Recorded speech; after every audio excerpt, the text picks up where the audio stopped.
By the 1540s, he had pushed his borders to Central Europe, North Africa, and Persia. He owned virtually all of the Mediterranean, but he could go no farther. His soldiers could fight only when the weather permitted.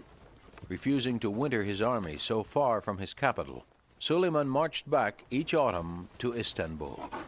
He could conquer only as much land as he could cross before the leaves turned, and no more. The European frontier settled uneasily between Budapest and Vienna. Unable to expand his empire, Suleiman enriches it on a scale never seen. He plucks a promising engineer from the ranks of the Janissaries and makes him court architect. Like Michelangelo, who at the same time labored in Rome for Pope Paul III, Sinan was one of those gifted men fortunate to have a wealthy patron, and they didn't come any wealthier than Suleiman. Like Suleiman, Sinan had spent the first half of his life as a soldier. Like Suleiman, he would spend the second half as a builder. And he builds everywhere. His work continued for 50 years. He carried on through the reign of Suleiman, and his successor, and his successor. Sinan labored right up to his death at the age of 99. Almost 500 projects would bear his name, more than any other architect in history. He resurrected cities that Suleiman's father had destroyed.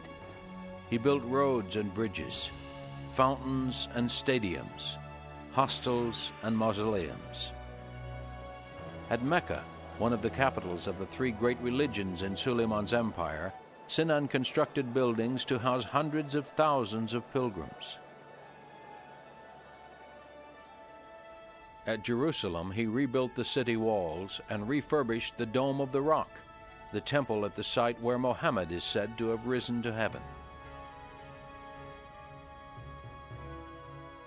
Outside Istanbul, Sinan built an aqueduct as grand as any ever built by Rome.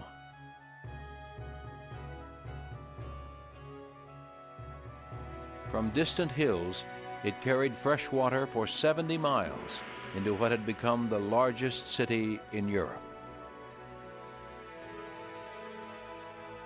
Istanbul benefited most from Suleiman's passion for building. Under Sinan, the skyline was transformed.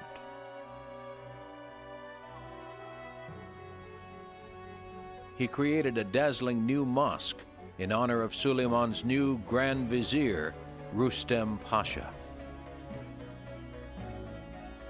It was ornamented throughout with 100,000 of the famous blue and white tiles from the Turkish town of Iznik. Never had anyone lavished such splendor on the inside of a mosque.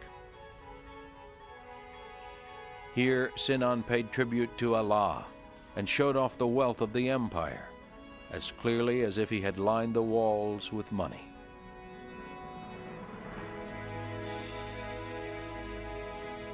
He then drafted plans for another new mosque, this one dedicated to Suleiman himself.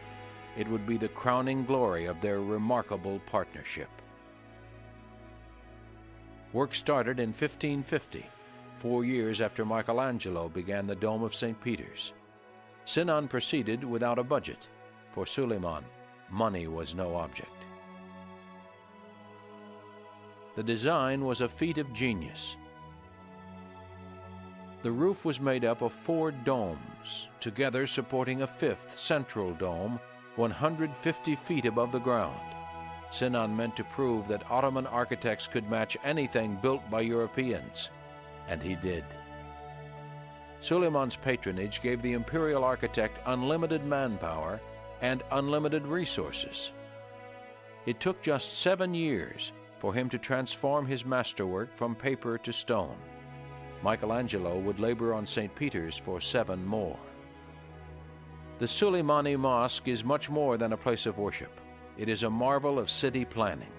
Spread over a square mile are hospitals and bathhouses, colleges of medicine, science, and law.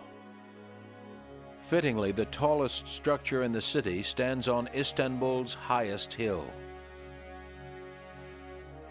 When the mosque was shown to visitors from Rome, one wrote, "Nowhere is there so much beauty, external and internal, to be found united."